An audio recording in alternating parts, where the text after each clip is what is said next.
Olá, estamos começando Viva Mais, o seu programa de saúde. É sempre um prazer estar com você aqui todo fim de semana, todos os sábados, né? E às vezes também nos domingos tem repetição. E todas as semanas nós trazemos pessoas que vocês sempre pedem, que vocês nos mandam e-mail. E hoje nós vamos trazer um dos maiores médicos do Brasil, mais famosos. O assunto está batendo em tudo, todo mundo está falando bastante, sendo fantástico, saiu na Veja. É um assunto super diferente, novo, na verdade, para a medicina, né? Porque isso aqui é meio moderno, né, doutor Leir? É. Então, ele está conosco, já que ele estoura, né? Toda vez que a gente traz o doutor Leir Ribeiro, estoura a nossa caixa de e-mails, porque todo mundo adora quando ele vem. E você já sabe, né? Entre no nosso site, www.programavivamais.com.br, interaja conosco.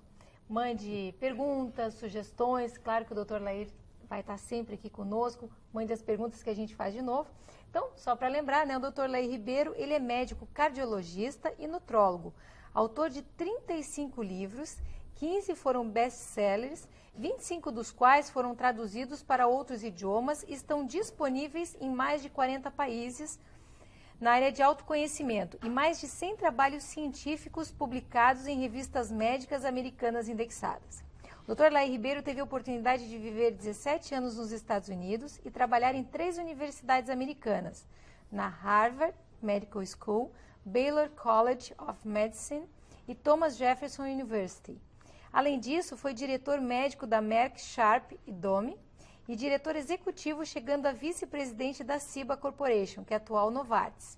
Ele hoje trabalha em vários países da América do Sul, Central, do Norte e na Europa, ministrando conferências e workshops sobre desenvolvimento pessoal e profissional, ministrando também cursos para médicos na área de anti-envelhecimento e modulação hormonal bioidêntica.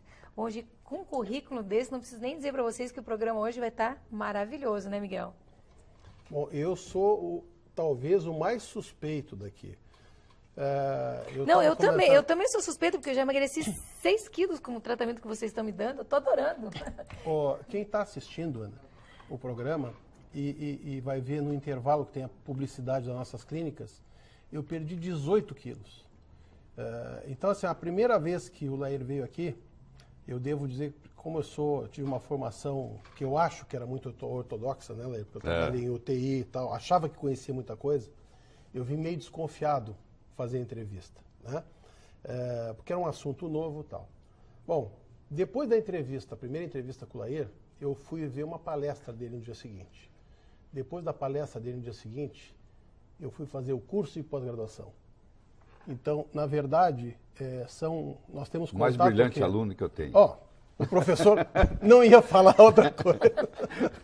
Eu costumo dizer que o mais brilhante é o meu filho, viu, Também.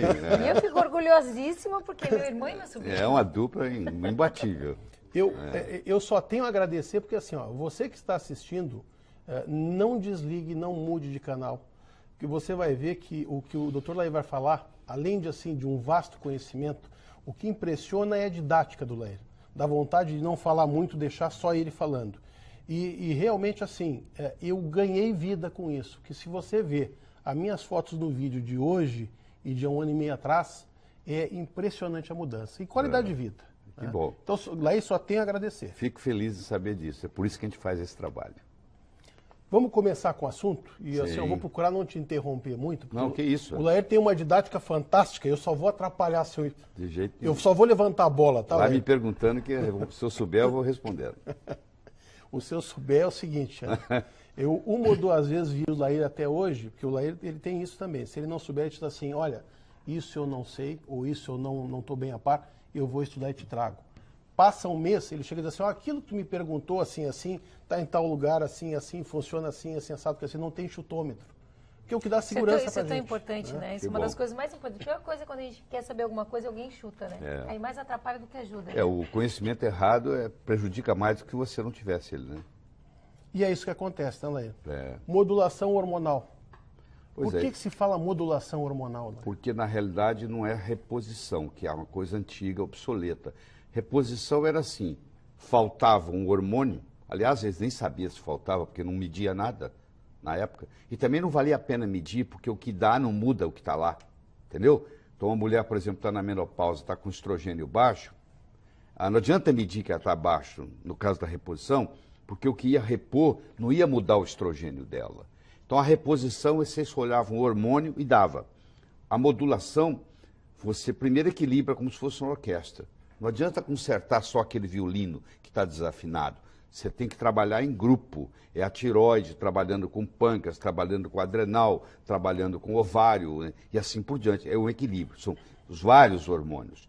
E não é oral, você não faz isso pela boca, porque os hormônios esteroidais, eles não devem ser administrados pela boca, porque quando eles passam no fígado, eles mudam a característica e vai cair no sangue metabólitos, às vezes, indesejáveis. Então, fazer transdérmico faz uma diferença enorme. Então, essa combinação de usar vários hormônios, de fazer via transdérmica, de medi-los antes e depois e ver como que o ajuste é feito, isso recebeu o nome de modulação em vez de reposição. E uma coisa interessante, Leandro, é o que a gente sempre te escuta falar e que muita gente acha que não existe, que é o bioidêntico. Sim. Né? Aliás, o bioidêntico surgiu antes do não bioidêntico. Porque... Como, Leiga, posso te perguntar o que é o bioidêntico? Pode, sim. Bioidêntico é o seguinte, é algo que é exatamente igual àquilo que você tem no corpo. Então, se eu tenho uma progesterona que é igualzinha que o seu ovário fabrica, essa progesterona é chamada bioidêntica. Ela foi criada, foi descoberta em 1940. Para você fazer o não bioidêntico, que é o que você encontra comum aí, você tem que ter o bioidêntico, porque existe uma lei mundial que diz assim, não se pode patentear nada que a natureza fabrique. Então, para uma empresa lançar um similar, ele tem que provar, a empresa tem que provar que esse não é bioidêntico. Então, os bioidênticos surgiram primeiro, para depois surgir os não bioidênticos.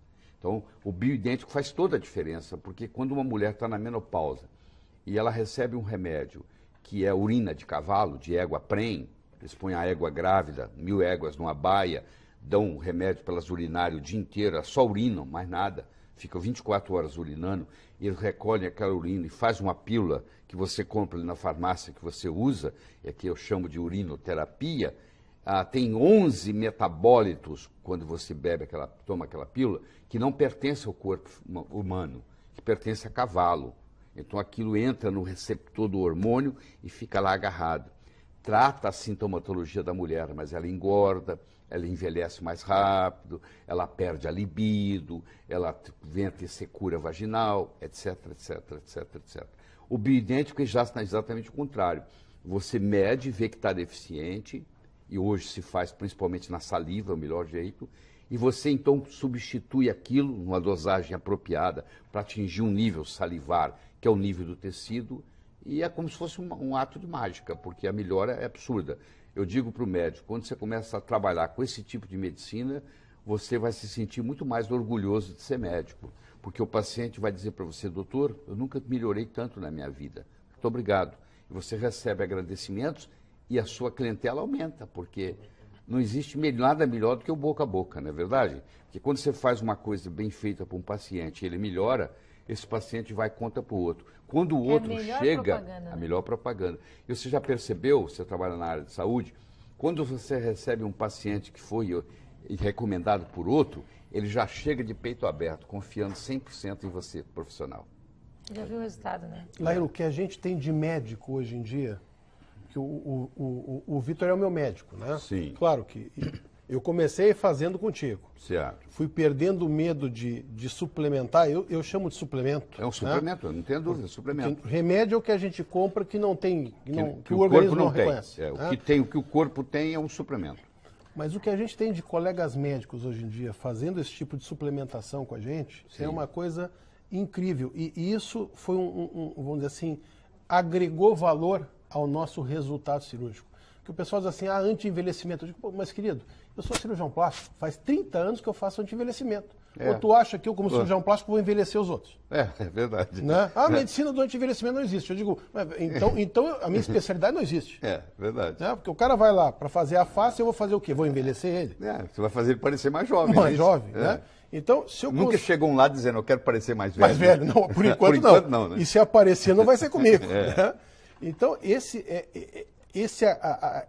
agregar valor que a gente conseguiu com a nutriendocrinologia, que a gente aprendeu contigo, Sim. é uma coisa que faz com que o paciente, é incrível. É. Além de fidelizar o paciente, ele não te larga mais. Eu não larga mais, não, eu concordo. Deixa eu fazer um comentário interessante aqui para quem está nos assistindo. Nós temos uma medicina chamada pré-genômica, que é antes de 2003. E nós temos uma medicina chamada pós-genômica, que é depois de 2003.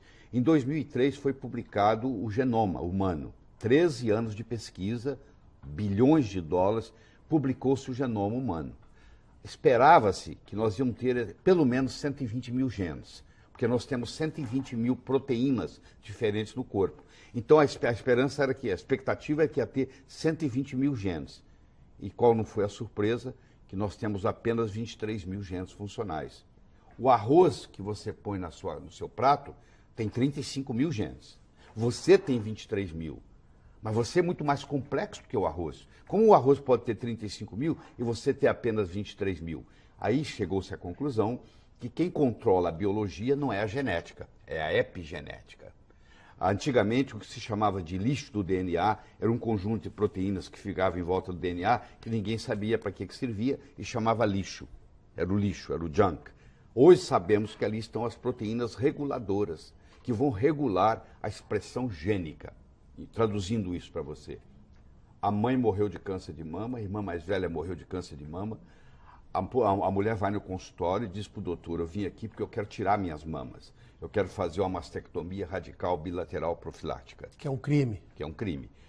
Porque a minha mãe morreu de câncer de mama, minha irmã mais velha morreu, eu mandei meu sangue para os Estados Unidos e eu tenho o gene do câncer de mama. Antigamente você não tinha o que fazer, era esperar vir o câncer. Hoje você vai dizer para essa mulher, das duas uma, ou a senhora vai ingerir crucífera é brócolis, é repolho, é nabo, é couve-flor, é couve de Bruxelas, etc., 2 vezes por semana, ou a senhora vai ingerir um suplemento chamado indol 3-carbinol, 200 miligramas, diariamente, ad infinito, pro resto da vida. E isso não vai permitir a expressão gênica. Olha que bonito. Se você pegar uma colmeia de abelhas, é redundante colmeia de abelhas, mas eu pegar uma colmeia, você vai ver que a abelha rainha, ela vive 6 anos. A abelha operária vive 5 semanas. A abelha rainha vive 62 vezes o que vive uma abelha operária. E elas têm o mesmo genoma. Numa colmeia, todas as abelhas são gêmeas idênticas. Elas têm exatamente o mesmo genoma.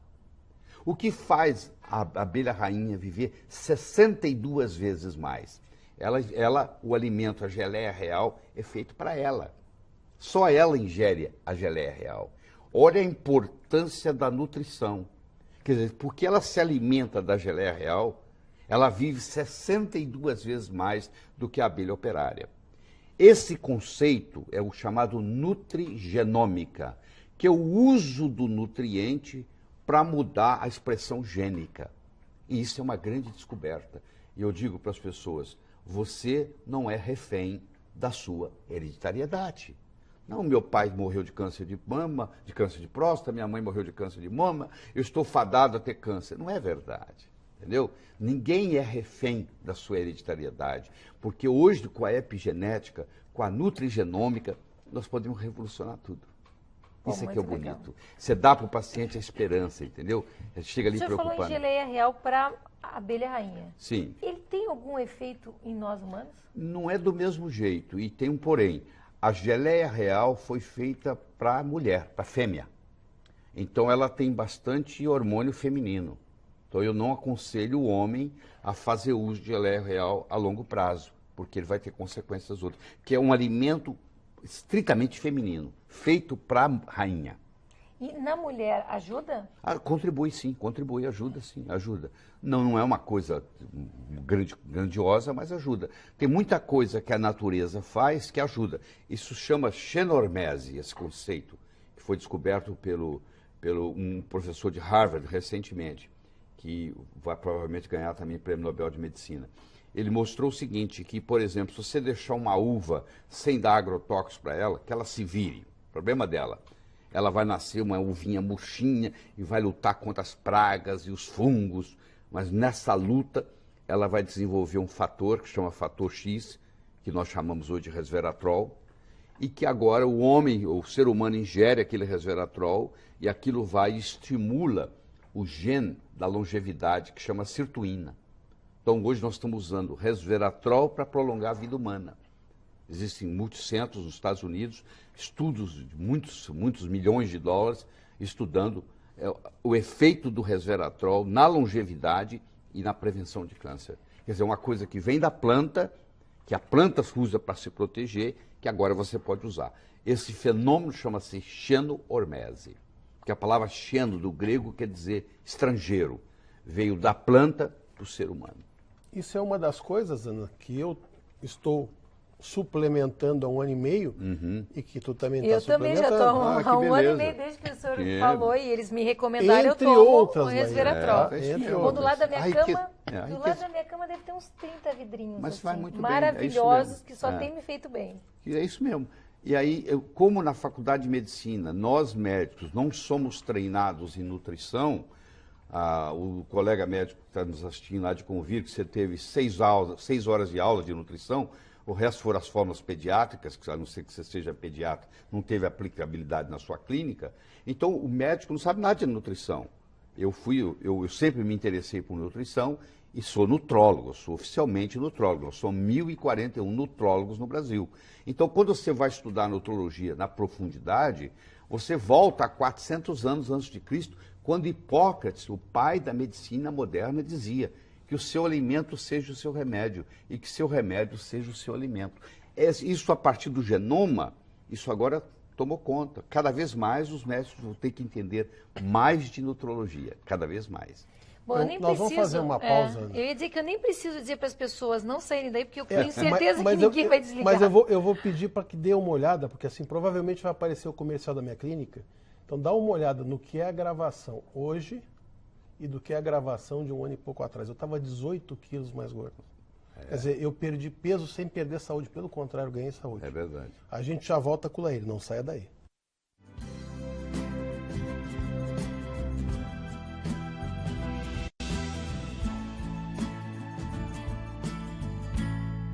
Olha, eu tenho certeza que você não mudou de canal. Nós continuamos com o Dr. Laír Ribeiro. E o Laír iniciou o programa falando sobre algumas coisas, agora vai ficar mais interessante ainda. Você quer ver uma coisa engraçada? O que é normal de laboratório, Laír? Porque assim, ó, na medicina a gente não tem aula sobre isso. A gente vai aprender com outro, com cada um com um. Certo. Isso é uma questão estatística. É o seguinte, quando você chama, a palavra normal na estatística significa uma média com 2 desvios padrões para cada lado, traduzindo isso em miúdos. Quando você faz o normal em estatística, sobra 2,5% para um lado, 2,5% para o outro. Ou seja, quando você faz um exame de sangue e vem que é normal, o laboratório tem um banco de dados onde ele compara com aquele banco de dados. Ali tem gente doente, ali tem gente sã, ali tem gente jovem, ali tem gente idosa, ali tem de tudo. Então, quando você fala, o meu sangue está normal, não necessariamente do ponto de vista médico ele está ótimo. Nós, na medicina, temos que trabalhar com o que é ótimo e não com o que é normal. Então, aquilo que é desejável, eu quero estar no extremo direito. Aquilo que é indesejável, eu quero estar no extremo esquerdo. Vou dar um exemplo. O chumbo normal é de 1 a 8. Não, para mim, o meu chumbo tem que estar 0, pô. Quer dizer que agora eu estou com 0 de chumbo, eu vou fazer suplementação com chumbo, só faltava essa. Não, o meu é 0. Eu não tenho culpa que a população esteja contaminada com chumbo. Por isso que o normal da estatística, quando faz o exame, é que o chumbo seja de tanto a tanto. O ser humano não é para ter chumbo no corpo. O chumbo tem que ser 0. Enquanto ele não tiver 0, eu não dou alta no paciente. Essa é uma das dificuldades quando a gente começa a falar com o paciente, né? Porque o paciente chega com a bateria de exames, né? Sim. Diz assim, não sei quantos olharam, disseram que está tudo normal. Daí a gente tem que começar a explicar. Aí você começa a mostrar os pontos. Quem é que faz exame no Brasil? Geralmente é doente. Nós estamos falando da média de normal dos doentes. Dos doentes. Não dos sadios. Exatamente isso. E hoje em dia, para modulação, existe um upgrade no exame. Muito grande. Porque antigamente se trabalhava com sangue. Hoje o ideal é saliva. Por quê? Porque na hora que você vai medir no sangue, você centrifuga o sangue e separa o plasma das hemácias. E o hormônio vai junto com a hemácia. E aí, quando você mede ele está baixo. E aí você suplementa, continua baixo. Você suplementa, até você saturar todas as hemácias para poder ele subir no plasma, aí a pessoa já está com excesso de hormônio. Então, para monitorar, tem que ser a saliva. E, por exemplo, o cortisol. Você vai medir o cortisol para saber o quanto que essa pessoa tem de estresse. Se você mede o cortisol lá no laboratório, a pessoa levanta, dirige, enfrenta o trânsito, briga com a recepcionista, a enfermeira tem dificuldade em pegar a veia. Quando você pega aquele cortisol, por exemplo, não vale nada mais, porque você não sabe o que é um cortisol basal. Agora, quando você faz na saliva, depois que você acorda, antes que você levanta, você cospe num tubinho. Fechou, mandou para o laboratório. Aquilo ali é o seu cortisol basal. É depois de uma noite de sono, agora você está medindo. Aí o médico vai dizer, bom, seu colesterol está normal, seu cortisol está normal, está alto, está baixo, entendeu? A diferença é muito grande, muito grande. Isso é muito interessante, porque assim, ó, eu fazendo a minha suplementação, sim, eu fazia a medição sanguínea. Certo. Né? E você pegou meu exame de há um mês e pouco atrás. Foi verdade. Né? E tinha assim, excesso lá. Estava excesso. Estava né? excesso, então, é verdade. É justamente essa já diferença. o exemplo típico, né? Porque outra coisa que o pessoal não se dá conta é que moléculas muito grandes não passam na saliva. Né? Então o cara mede no sangue e vê, testosterona total, que nem apareceu em programa de televisão, achei uma graça aquilo. Né? Dizendo, não, fulano de tal não precisa suplementar.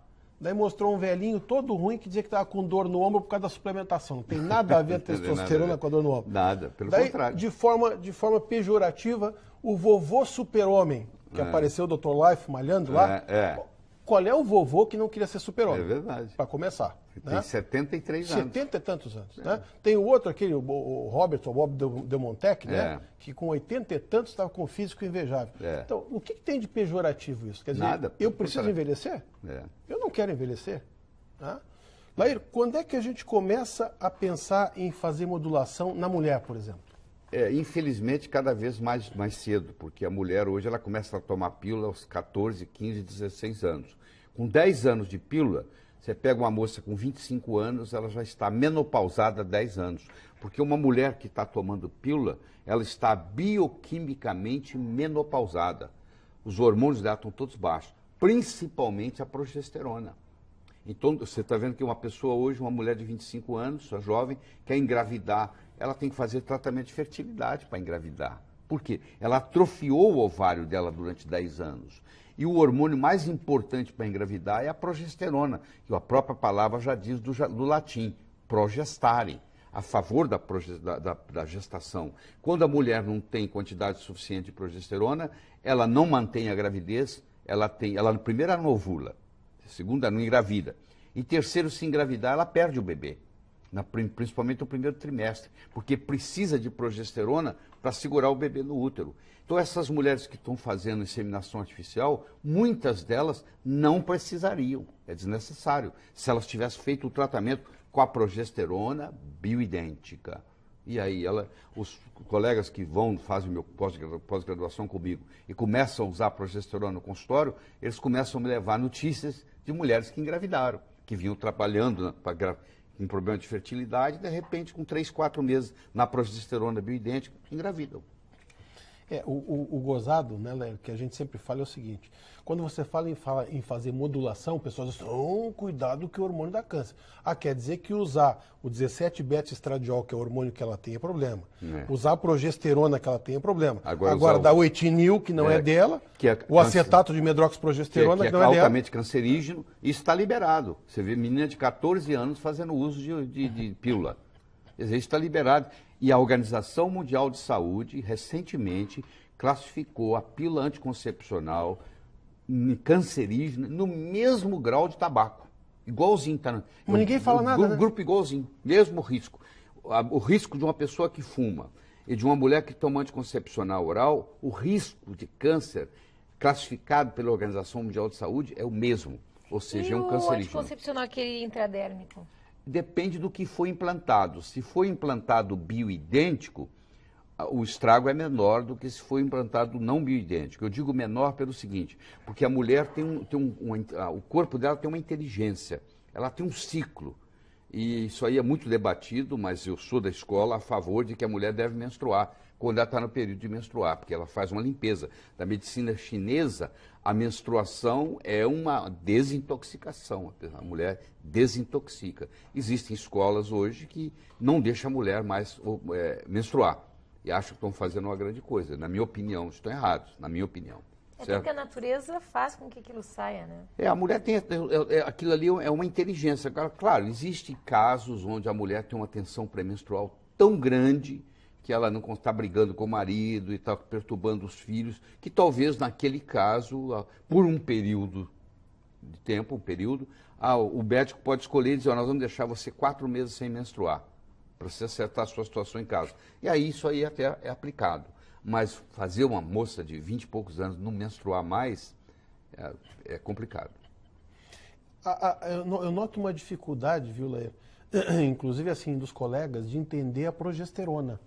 Pois é, porque pelo seguinte, o erro está nós temos um livro de fisiologia chamado Guyton, e nós temos um livro de farmacologia chamado Goodman-Gilman. Esse erro foi institucionalizado na área médica, porque o Guyton e o Goodman-Gilman tiveram esse erro por 30 anos lá, porque eles misturaram, eles puseram o progestágeno e a progesterona dentro da mesma classificação. Então, era considerado sinônimo. Progestágeno parece que é um parecido, mas não é progesterona. Como dizia o Tim Maia, né? Uma coisa é uma coisa, outra coisa é outra coisa. Então o médico, quando ele fala de progesterona, na maioria das vezes, eu digo 99%, ele está falando de progestágeno. Então é muito comum um colega chegar num dos meus cursos e dizer, Laíra, a minha experiência com progesterona não é boa. E eu digo para ele, eu sinto dizê-lo, mas você nunca trabalhou com progesterona na vida. Você trabalha com a progestina, o progestágeno, e você pensa que é progesterona. Quando você começar a usar a progesterona, você vai levar um susto. O progestágeno engorda, a progesterona emagrece. O progestágeno causa câncer, a progesterona é anticâncer. O progestágeno retém líquido, a progesterona é diurética. O progestágeno causa depressão, a progesterona é antidepressiva. Quer dizer, assim vai. Entendeu? É tudo ao contrário. Tudo ao contrário. Para mim, que sou leiga, dá para a gente entender onde está o progestágeno e a progesterona? É o seguinte, como a indústria farmacêutica não quer colocar no mercado a progesterona porque não pode ter patente, porque é feito pelo ovário, eles criam um parecido. O progestágeno é o similar. Só que ele é parecido, mas ele não tem a mesma função. Quando ele chega no receptor da progesterona, ele até que encaixa, mas ele encaixa mal. É como se você pegasse e fosse abrir a sua casa com a chave que não é da sua casa. Mas dá para quebrar o galho, sabe? Você empurra, aperta assim, aí de repente abre. Mas aí estraga a chave, estraga a fechadura. É mais ou menos isso que acontece. Você usa uma chave que não é para aquela fechadura. Você acaba estragando a fechadura. Entendeu? Faz sentido? Muito. Tá bom. E tem outra confusão grande, Leir, que é de progesterona com quem já está na menopausa e progesterona com quem tirou o útero, que não tem nada a ver, né? Porque é o seguinte, antigamente a pessoa usava o remédio que é o conjugado equino, que é o remédio que vinha da urina da égua, PREM. Não serve nem para a égua, só se ela estiver grávida. Se você der para a égua não grávida, faz mal. Então isso era colocado, e tem aí na farmácia para vender até hoje, tem muita gente que toma, infelizmente. Esse remédio, ele causa câncer de útero. Aí descobriu-se que o progestágeno, e a progesterona também, não deixa ter câncer de útero. Então, quando a mulher ia tomar o hormônio de cavalo, o médico passava o progestágeno para não deixar ter câncer de útero. Só que o progestágeno causa câncer de mama. É mais ou menos assim, você chegava no meu consultório e eu perguntava assim, doutora Ana Paula, a senhora prefere câncer de útero ou câncer de mama? Só tem opção, entendeu? Então o que acontecia? Você queria tomar o remédio, que dava câncer de útero, eu lhe dava um progestágeno para não ter câncer de útero. Quando o seu útero era removido, aí eu falava assim, eu tenho boa notícia para você. Agora eu posso tirar o progestágeno, porque não tem jeito de você ter câncer de útero sem útero. Então ficou na cabeça do estudante de medicina que a mulher sem útero não toma progesterona, porque se chama progestágeno de progesterona. Então, quando um médico encontra um colega receitando progesterona para uma mulher sem útero, ele fala, isso é um crime. Como é que você pode dar se ela não tem útero? Uma coisa não tem nada a ver com a outra. Ela tem receptor para progesterona no cérebro, tem no coração, tem no fígado, tem em todos os lugares do corpo da mulher. Então, Não é só no útero, não é Não, só. e eu posso até testemunhar aqui de que há 1 ano e meio depois que eu comecei a usar progesterona bioidêntica, Sim. minha vida mudou, é muito melhor. Que bom, mas é isso A gente mesmo. emagrece, fica, É. mais, Não, fica mais ativa. Mais ativa, né? Se dorme melhor. Dorme melhor, não tem depressão. Isso, a vida muda. Muda mesmo. Eu uso progesterona Ah, e posso te garantir que assim, ó, é fantástico. O objetivo do homem é diferente, né? Laís? É para impedir aromatase, Isso, assim, exato. alfa-redutase e tal. Mas o que faz dormir é uma delícia. é uma maravilha. E A mulher, anticancerígeno, geralmente, né? a paciente fala assim, doutor, eu nunca dormi tão bem na minha vida. Muito obrigado. Por isso que a gente recomenda passar na hora de deitar, porque o único efeito colateral seria uma pequena sonolência. E na hora de dormir é ótimo. No dia Mas você se eu acorda. esqueci de usar à noite, não tem problema eu colocar de manhã? Não tem problema. Tá, eu não tem às vezes problema. ficava preocupada. Não tem problema. De jeito nenhum. Outra coisa interessante, Laís, é assim, ó, a gente nota que as mulheres que têm esse desequilíbrio hormonal, Ah, e muito disso, por exemplo, eu atendo muitas mulheres hoje em dia, eu sou cirurgião plástico, então chega a mulherada se queixando do que, inclusive da família, né? é. A minha menstruação está excessiva, Pois eu estou engordando. menstruação excessiva é falta de progesterona. E muitas vezes associada, como tu falou, à tireoide, né? É, tireoide também. Também. Estou engordando, É, né? tá certo. Subo a escada, fico ruborizada. É isso mesmo. E que muitas vezes É o pessoal outro só trata problema, uma porque coisa. a tireoide também é uma glândula muito mal entendida na medicina. O nutriente mais mal entendido que tem na medicina chama-se iodo. É uma coisa absurda, porque a gente não aprendeu nada na faculdade e é uma coisa impressionante, porque você ingere metade do iodo que a sua mãe ingeria na sua idade. Nos últimos 30 anos, a concentração de iodo caiu 50% dos nutrientes. Está faltando iodo no corpo das pessoas, entendeu? E a pessoa tem erradamente o conceito de que iodo destrói a tireoide. Iodo radioativo destrói a tireoide. Aliás, é um absurdo você tratar muitas vezes um nódulo da tireoide com iodo radioativo. Porque o iodo radioativo ele destrói a tireoide e destrói os ovários. Porque os ovários também são ricos em iodo. Quando eu aplico numa jovem iodo radioativo, eu estou acabando com a tireoide dela e estou também destruindo os ovários dela. Essa pessoa vai ter menopausa muito mais cedo, ou às vezes já vai menopausar depois do tratamento, vai ter dificuldade de engravidar, porque não vai ter óvulo mais. Você viu as consequências? Porque a pessoa pensa assim, iodo é só na tireoide. A tireoide, a pele, a mama, o ovário, a próstata, o estômago, o esôfago, todos dependem muito de iodo. Entendeu? Esse casamento, né, Lair, que a gente começou e que tu disse por que de modulação, Sim. isso é muito importante, né? Eu canso de pegar mulheres, Lair, Sim. que chegam lá com essas queixas realmente. Sabe que até esse contato que a gente teve, até eu começar a estudar isso aí e aprender com você, Sim. me chegavam aquelas gordinhas para fazer lipoaspiração, Sim. tá? E diziam assim, doutor, eu não como nada, doutor. Você achava que elas eram mentirosas? Eu achava. Eu baixava a cabeça, assim, continuava escrevendo e dizia assim, e pensava, né? Ô, gordinha mentirosa.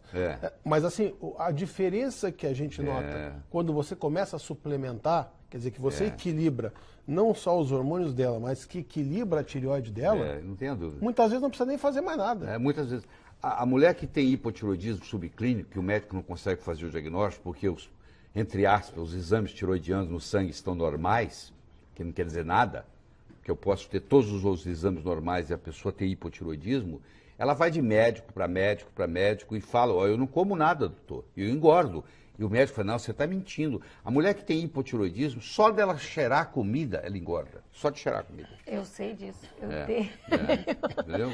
E eu era uma que era muito julgada na família, que achavam que eu não gostava de comer. Eu gosto de escutar o verbo conjugado no passado, não é? Eu era. Você vê que bonito?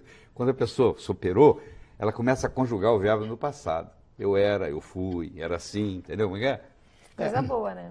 Mas eu acho que esse é o segredo e a parte inteligente, né, Laíra? A gente, porque em casa também, como eu era muito contra muitas coisas que hoje em dia eu mudei completamente, claro, fui estudar, né? Porque a gente, como médico, muitas vezes é contra sem saber o porquê. Eu escutei falar. Eu digo, médico não pode dizer escutei falar. É ciência. Onde é que está escrito?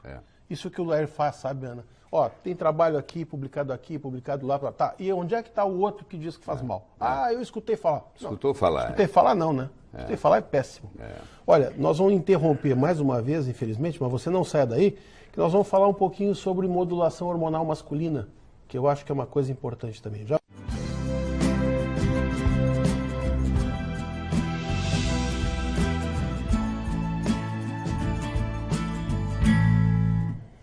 Olha, o assunto é mais do que atual, você já viu em programa de canais abertos aí, já viu sair em capa de Veja, tá?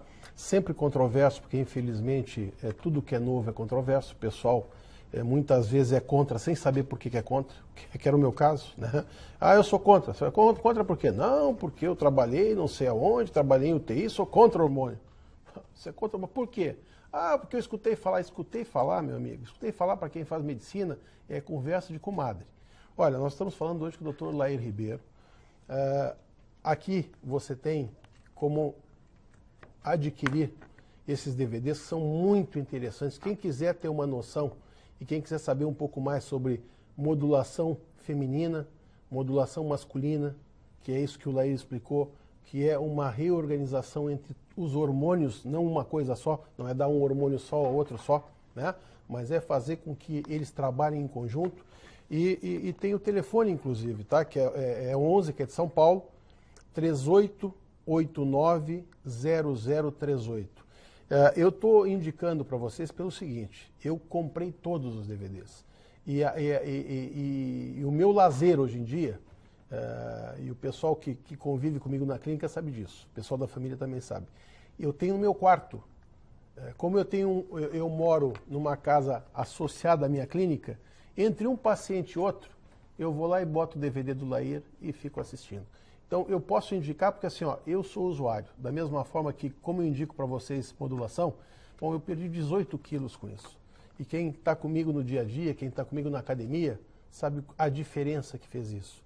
Nós falamos bastante sobre modulação feminina. Lair, quando é que o homem deveria começar a se preocupar com os hormônios? Eu gostaria de começar, Biel, falando sobre o aspecto da testosterona. Eu digo sempre o seguinte, testosterona é também um hormônio sexual, mas ele é muito mais que sexual. O órgão que mais tem receptor para testosterona é o coração. Quer dizer, o cara que está com dificuldade de subir escada é porque está com problema de testosterona, na maioria das vezes. Dos ossos, os músculos, o cérebro. O homem, quando começa a perder testosterona, e tem homem aí com 35 que já está perdendo, ele começa a tropeçar em manequim no shopping e pedir desculpa. Ele começa a ter dificuldade de estacionar o carro. Começa a bater com para-choque, porque ele perde essa noção tridimensional do pensamento. O homem tem um pensamento tridimensional bem elaborado. Ele tem noção de norte, sul, leste, oeste. Isso é característica masculina. E isso é a testosterona que dá.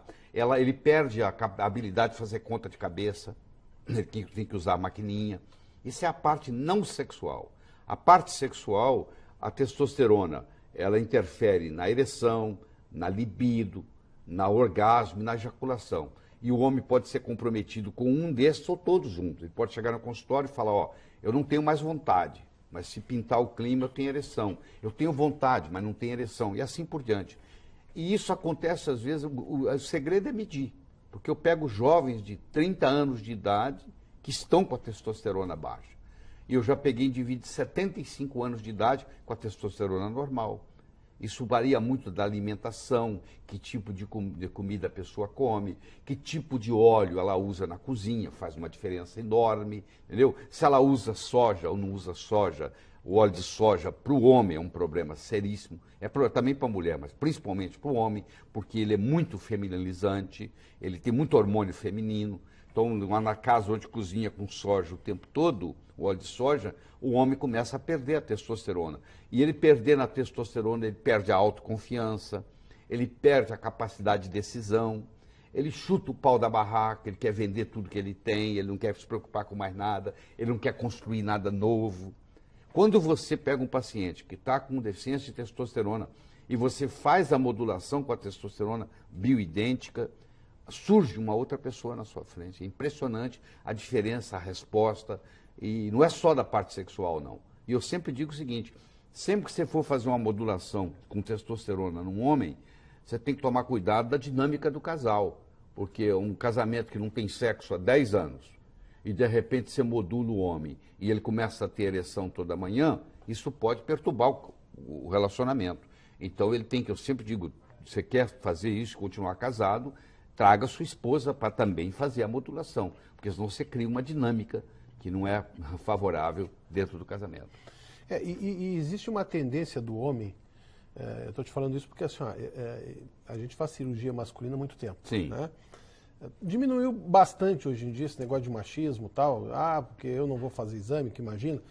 Mas a gente sabe que a menopausa ou a andropausa masculina, ela acontece antes do que da mulher, normalmente. Bem antes, bem antes. A mulher acontece tudo entre os 45 e 55, é a média, né? No Brasil, a mulher entra na menopausa aos 52 anos, média.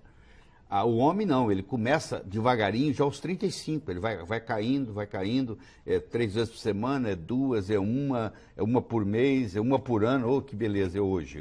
Entendeu? Mais ou menos assim. O cara não ovula, né, Lair? Então, como não ovula e não tem essa alteração de menstruação, o cara acha que é normal. Né? Olha, a gente pega seguido também, cada vez mais seguido, gurizada nova, até porque assim, quando se fala em modulação masculina, tem que se diferenciar do que o pessoal costuma usar de bomba, né? Que não tem nada a ver com isso. Não tem nada a ver. Esses anabolizantes que são usados, eles não são bioidênticos, eles podem causar danos hepáticos, eles podem causar danos de atrofia testicular, eles têm uma série de efeitos colaterais que devem ser evitados. Então, quando nós falamos de testosterona, um médico que não está treinado, porque isso, gente, você tem que procurar, você que está nos assistindo, você tem que procurar alguém que entenda do processo, que estudou isso, porque isso é uma especialidade. Você saber trabalhar com os hormônios, não é qualquer médico, não, porque a pessoa que não tem experiência não vai poder te ajudar em nada. Tem que ser alguém que esteja que geralmente o médico que está trabalhando nisso, ele ou ela também faz, porque é a única especialidade médica que eu conheço que todos os especialistas também são pacientes, também fazem parte. Geralmente começa assim, o médico faz nele mesmo, vê o resultado espetacular que é, e aí começa a fazer nos familiares, e começa a fazer nos clientes, e tem toda essa revolução. A gente tem a felicidade, viu, Ana, que algumas vezes, como a gente foi fazer curso com o Lair e tal, né? E na verdade eu sou... Você inclusive foi para os Estados Unidos, fez congresso. Isso. Sei, o Vitor. Mas eu tenho a felicidade de que alguns pacientes tu indicou para o Vitor, né? Certo? Que o paciente liga para o Lair, quer dizer, caminho. Isso hoje em dia para nós eu vou botar no currículo, né? Caminho, o Vitor vai botar no currículo. Porque mas vocês sabem fazer, não é brincadeira, vocês são alunos extremamente dedicados. Hoje, você é mais do que aluno, eu acho que o know-how que vocês adquiriram em 1 ano e 2 meses que vocês estão fazendo curso comigo, você não precisa de mim mais. Foi uma outra faculdade. Eu treino as pessoas assim, os médicos, para eles ficarem independentes. Não tem guru, não tem nada disso. Você sai de lá sabendo o que eu sei ou até mais. Se for vai ser difícil, vai ser difícil. O conhecimento geral do Lair, eu não estou rasgando seda, não. Você já sabe que eu trouxe inúmeros colegas aqui e os que são realmente, vamos dizer assim, fora do normal. Eu tive alguns na faculdade e a gente faz questão de falar porque é com conhecimento de causa. Né? Então, é uma felicidade porque, como o Lair falou, a gente começou a fazer o tratamento na gente mesmo. Isso, mas isso aqui é o melhor jeito. E uma coisa que é importante a gente falar é que também, como todas as especialidades, tem gente que faz não da maneira correta, né? Como em toda profissão, né? Na minha área de implantodontia tem então, gente que faz só para fazer um cursinho de fim de semana. Exatamente. Na verdade tem que fazer o pós-graduação. Então, você vê, eles estão lá comigo há 14 meses. E você pode perguntar para o Miguel, a gente não perde tempo, né, Miguel? Não. 9 horas começa, vai até às 18, 9 horas começa, não perde um segundo lá, o tempo todo está aprendendo, né? E é o tipo da coisa, Lair, que não vale a pena a gente perder. Sabe que normalmente, ainda mais médico mais velho, eu cheguei a comentar isso aqui, a gente deu uma aula no Congresso Brasil e Estados Unidos de cirurgia plástica e me pediram para falar sobre modulação. Eu tenho essa aula pronta, inclusive. Que bonito. Tá?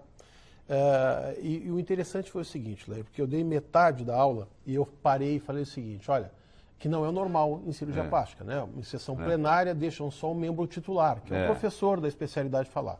Eu pedi autorização para o colega tal, e quem vai falar agora o restante da aula é meu filho, que é o meu médico. Sim. Laír, não saiu ninguém da sala. Certo. Em congresso a gente está acostumado que quando sobe um médico mais novo, É. os médicos mais velhos, né, olham assim, o que esse guri vai falar, tal, não sei o quê. Laír, não saiu ninguém da sessão. Que bonito. E o pessoal ficava grudado na tela para ver Mas o que estava bacana, passando. eu observo todo mundo, né? Eu observo o Vitor quando ele está dentro de sala de aula. Eu percebi quando ele chegou e hoje, né? Você vê que o brilho do olho dele mudou. Ele hoje é uma pessoa extremamente apaixonada pela medicina. Percebi essa evolução nele nesse ano e pouco, como é que ele foi se encantando com o processo, entendeu? Até a apresentação, isso é muito bonito. Para atender paciente. É, acredito. Até isso tem muito a ver do que a gente fez lá na... Que bonito. Pois é. Eu E só está aqui quero... em Porto Alegre, né? Trabalhando comigo ali, graças a Deus. E é meu médico. Beleza. Eu queria aproveitar que tu é cardiologista, tá? Sim. Porque existe uma confusão também no aspecto de testosterona coração. Sim. Né? Tem gente que acha que prejudica usar. A testosterona é, na realidade, um hormônio, sobretudo cardíaco. Ela provoca vasodilatação coronariana, ela é usada no tratamento de insuficiência cardíaca congestiva, com sucesso, entendeu? Ela é usada na prevenção de angina, com sucesso. E eu vou te dizer, eu não tenho nada no coração, mas se eu tivesse, eu andaria no bolso com uma testosterona sublingual mais do que um isordil sublingual, entendeu? Que é uma nitroglicerina, porque o efeito é espetacular, tanto do ponto de vista de dilatar a coronária, quanto do ponto de vista de aumentar a contratilidade cardíaca. A nossa cardiologia está muito complicada, porque a gente tem muito remédio que é veneno na cardiologia e está prejudicando. Eu fui diretor médico da Merck Sharp & Dohme nos Estados Unidos, fui diretor executivo, cheguei a vice-presidente da Novartis, na época, Ciba Corporation. Então eu trabalhei 8 anos e meio na indústria farmacêutica. E eu estava, quando foi lançado a estatina no mundo, quem lançou a estatina foi... Como gostam de usar isso, né? Quem lançou a estatina foi a Merck Sharp & Dohme, com o Mevacor, que é a lovastatina. E eu era o diretor médico da Merck. Então eu tenho conhecimento de causa. Eu sei como é que funciona. E hoje existe um exagero muito grande no uso da estatina, porque a estatina, antes de baixar o colesterol, ela baixa uma coisa chamada coenzima Q10, que você não consegue viver sem ele. Então, as pessoas que tomam estatina, que não estão tomando coenzima Q10, elas têm fadiga, elas têm dor muscular, elas têm dificuldade de locomoção, entendeu? Elas começam a ficar deprimidas. E isso é por falta de coenzima Q10, que a cardiologia, por incrível que pareça, ainda não descobriu isso. Isso está no mundo inteiro, é uma coisa fabulosa.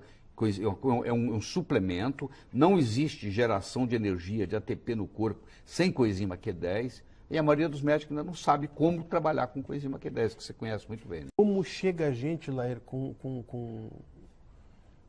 suplemento, quer dizer, suplemento com medicação, sendo Sim. medicado com estatinas, né? É impressionante. E dor articular, perda de massa muscular, isso, depressão. Tudo isso. Gente que ia para cirurgia olha, não tem nada a ver Eu com a tenho minha área. casos de colegas médicos que desenvolveram rabdomiólise, que o músculo vai desintegrando, a pessoa não levantava mais. Não levantava mais. Você tira o medicamento, introduz proteínas, etc., e a pessoa volta à vida. E coenzima Q10, que é o principal. E o engraçado, né, é assim como testosterona e os outros hormônios, a gente escuta o paciente chegar na clínica e dizer assim, não, olha aqui, ó, o hormônio, ou eu fui consultar, o cara bateu nas minhas costas, eu disse, não, bem-vindo aos 50. Ele falou, pô, quase quis bater no cara, que história de bem-vindo aos 50? Quer dizer que eu tenho que estar... Não, sabe o que eu falo? Eu falo depressivo? assim, olha só, você vai no oftalmologista, você tem 80 anos, você vai no oftalmologista, você fala, doutor, não estou enxergando bem. Aí o oftalmologista não bate no seu ombro e diz, ó, isso é velhice. Não, ele vai te dar um óculos, você vai sair de lá com a visão 20/20, igual a de um jovem. Tá. Você está com problema de pâncreas, você está com diabetes, você não chega com 80 anos e fala, estou com diabetes, você fala, vou te dar uma glicemia de 125. Não, vai te dar uma glicemia de 99. Ora, quando você está com o seu testículo velho e quando você está com o seu ovário velho, você também deveria receber a mesma atenção, né? Eu faço modulação com testosterona em mim mesmo, tem 15 anos, eu comecei aos 52, tem 15 anos, vou fazer 68. Tem 15 anos que eu faço modulação em mim mesmo. E eu notei em mim toda a diferença. Eu estou aqui hoje, amanhã eu estou dando aula aqui, amanhã à noite, sabe onde é que eu estou? Em Belém. Eu vejo o Lair ficar 12, 14 horas de pé dando aula. Dando aula, sem problema nenhum. Impressionante. E eu sou testemunha disso, porque eu uso em mim também. Né? Então, nas cirurgias facilita. Nossa. Não tem, Lair, sabe como é que eu acordava antes? Eu deixava do lado da minha cama, eu deixava um Red Bull para quando me chamavam que tinha chegado o paciente, eu abria a geladeirinha, tomava o Red Bull, esperava começar a fazer efeito para levantar. Né? Entendeu? E já levantava meio, né? Porque tinha dormido mal de noite. Tinha dormido mal. Estava gordo, né? Mesmo fazendo exercício e tal, engordando normalmente, como todo mundo que vai envelhecendo. É o raio do normal. É o normal. Eu sempre digo o seguinte: envelhecer é normal? Ter câncer com envelhecimento também é normal. Não é saudável só, né? Não é saúde. Então, o que modifica esse tipo de medicina, que não é nova, Ana, isso aí tem mais de 30 anos, né? Que o pessoal está fazendo direitinho. É que quando o médico tem que se dar conta que tem que voltar para estudar... Os taoístas, há mais de 1000 anos atrás, convidavam as mulheres grávidas para urinar na praça, tinha um lugar onde elas urinavam. Eles pegavam aquela urina, deixavam aquilo evaporar, pegava aquilo, levava para os reis, para as rainhas. Só o pessoal da realeza tinha direito àqueles hormônios, entendeu? Porque o hormônio era o quê? Era o hormônio bioidêntico. Era exatamente o bioidêntico. E é aí que começou, há mais de 1000 anos atrás. Quer dizer, a coisa é antiga. Bom, deixa eu dizer uma coisa. Infelizmente, sou sempre eu que atrapalho aqui, termino o programa. Não, mas nós vamos fazer mais um programa ainda com o Dr. Lair depois. Eu quero agradecer ao Dr. Lair por estar aqui hoje conosco e falar para você que fique tranquilo. No próximo sábado vai ser o Dr. Lair continuando esse assunto. É isso Porque aí. como esse assunto é mais